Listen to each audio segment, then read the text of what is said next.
tratando de conciliar posiciones con respecto a lo que son los temas de los minutos de silencio. Se hacen para personas individuales, se hacen para grupos, se hacen para todos. A veces cuando se refiere uno a una situación histórica determinada, como fue, por ejemplo, la batalla de Maipú, razón por la cual lo pedí el día de ayer. Ahora, cuando nosotros hacemos, o si preferimos pedir minutos de silencio por todas las víctimas de violaciones a derechos humanos, en vez de hacerlo uno a uno, lo cual probablemente nos dejaría sin minutos que resten en el día, porque la cantidad de violaciones a derechos humanos que se han cometido, que se cometen y que se cometerán en lo que es propio de los conflictos humanos, lamentablemente y condenablemente no termina. Pero yo quiero hacer un hincapié en un punto determinado.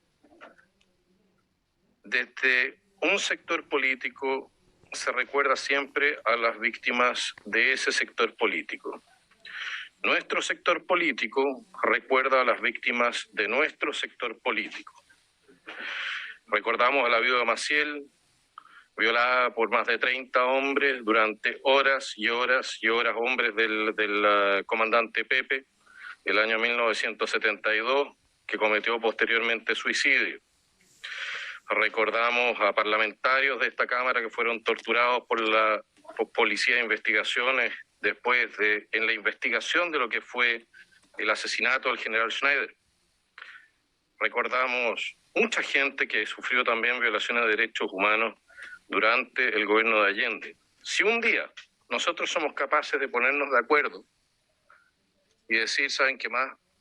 Los lamentamos todos, cada una de las violaciones de derechos humanos cometidas por todos lados, aceptando todas las responsabilidades. Quizás ese día vamos a haber avanzado como nación, como país y en materia civilizatoria también. Muchísimas gracias, señora Presidenta. Director, diputado Kaiser. Punto de reglamento me dijo. Eso era el punto de reglamento, lo dejo caer. Si es tan amable, solamente estoy pidiendo la palabra.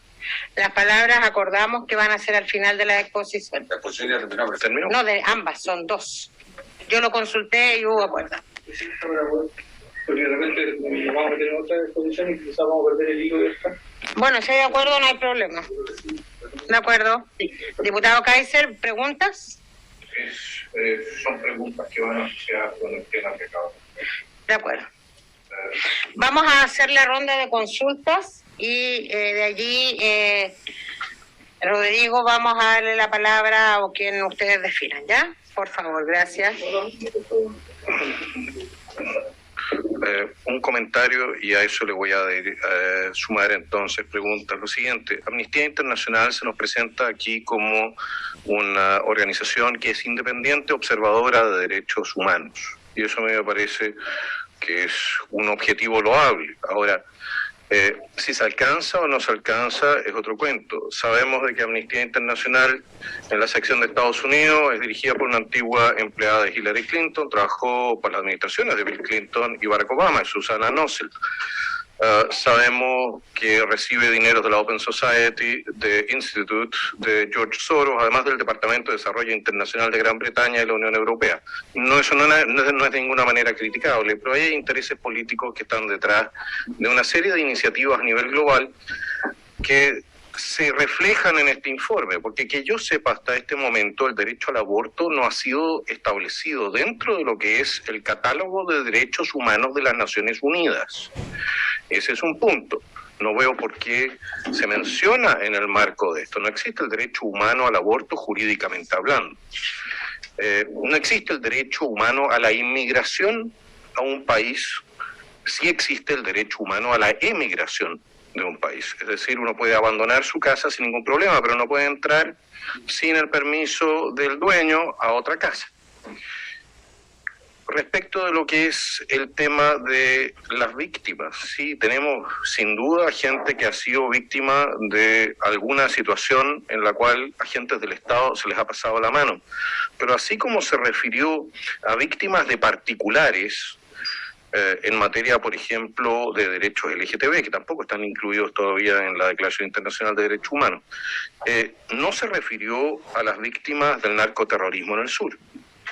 O sea, Chile tiene más víctimas que aquellas que están siendo definidas aquí, y algunas que están siendo presentadas aquí no están siendo consideradas como víctimas.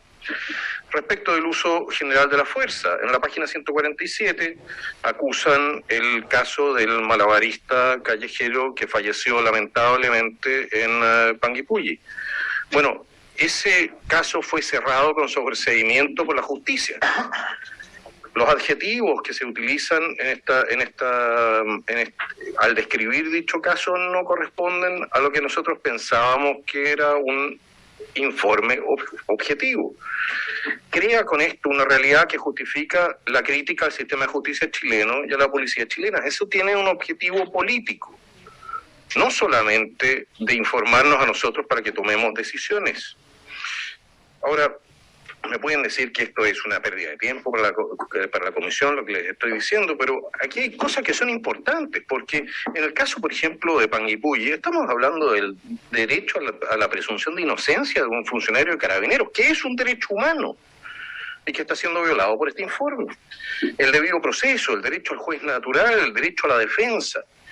O sea, aquí hay que ser más cuidadoso, creo yo, cuando se trata de este tipo de temas. Lo mismo cuando se plantea que los hermanos Luis y José Tralcal habrían sido víctimas de un juicio injusto. Para eso se requiere de un fundamento, no se requiere simplemente decir que es injusto.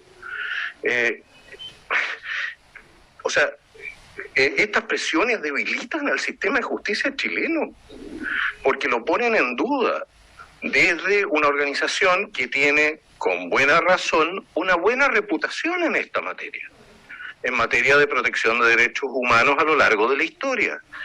Entonces, lo mismo sucede cuando una familia, como por ejemplo Luxinger Mackay, ve que Amnistía Internacional aparece representando los intereses de personas que ellos consideran son parte del asesinato de su familia.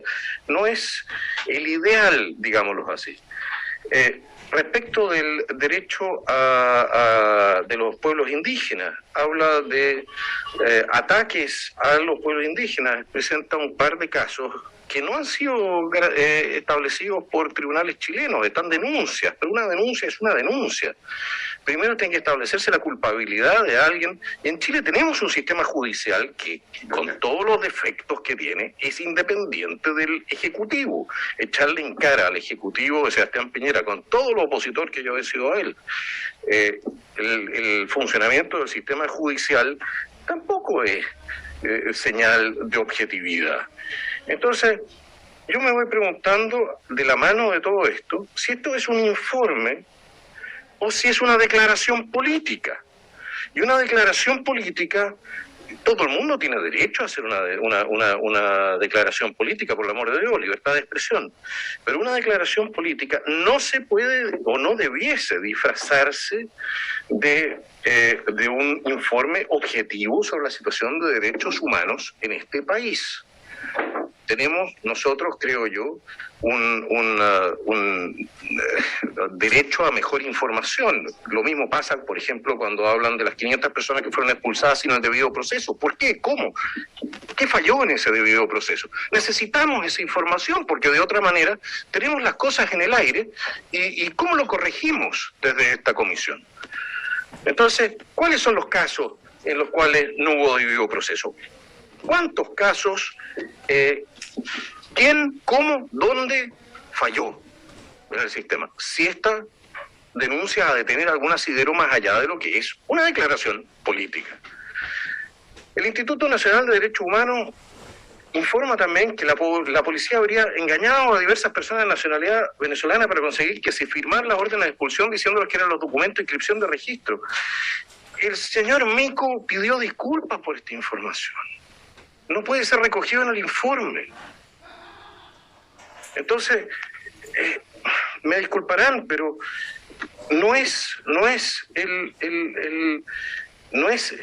nivel de información que necesitamos aquí para hacer bien la pega. Ese sería mi comentario, discúlpenme. Muy amable, diputado. Muchísimas gracias, señora presidenta. En primer lugar, quiero hacer un pequeño comentario. Después le pregunto a usted, señora diputado Frías, honorable, porque tenía una duda yo, y era eso, por eso quería hacer la pregunta inmediata. Dijo el secretario general de las Naciones Unidas el 17 de junio del 2004 lo siguiente: el terrorismo golpea al corazón de todo aquello que representan las Naciones Unidas. Es una amenaza global a la democracia, al Estado de Derecho, a los derechos humanos y a la estabilidad, y por ello requiere de una respuesta global. Es decir, lo que amenaza los derechos humanos es aquello que también puede violar los derechos humanos. Y aquellos que practican el terrorismo, de acuerdo con Kofi Annan, entonces son, lógicamente, están capacitados para violar los derechos humanos. De acuerdo con las declaraciones, es lo que se desprende de esta declaración. Ahora, respecto de sistemático, porque a mí me tocó eso, es el tema de la violación sistemática de derechos humanos. Una violación sistemática de derechos humanos se produce cuando existe un sistema que está orientado a la violación de derechos humanos como una política pública, donde no existe una represión por parte del mismo sistema contra la violación de derechos humanos. Es decir, existe una voluntad política, como existe por ejemplo en Cuba o en Norcorea, de utilizar la coerción o la destrucción de los derechos humanos para mantenerse en el poder. Plantémoslo así. Y eso es política, es decir, existe un sistema en torno a esto. La violación sistemática de derechos humanos, cuanto menos, de acuerdo con las palabras del señor Vivanco de Human Rights Watch, no estaba dada los últimos 2 años en Chile. Creámosle o no le creemos, podemos aquí debatir el punto. El siguiente punto es el siguiente, y ahí me refiero a usted, honorable, es la siguiente: los tratados deben ser aprobados por el Congreso. Nosotros tenemos tratados internacionales, estamos absolutamente de acuerdo. Algunos son con reservas, otros sin reservas. Tenemos tratados como, por ejemplo, el de San José de Costa Rica, que obliga a proteger la vida del que está por nacer, por ejemplo. Entonces tenemos un tratado firmado en San José de Costa Rica y tenemos por otro lado otros tratados que lo están contradiciendo. Quizás tenemos un problema con nuestra firma de tratados. Ese es un punto. El segundo...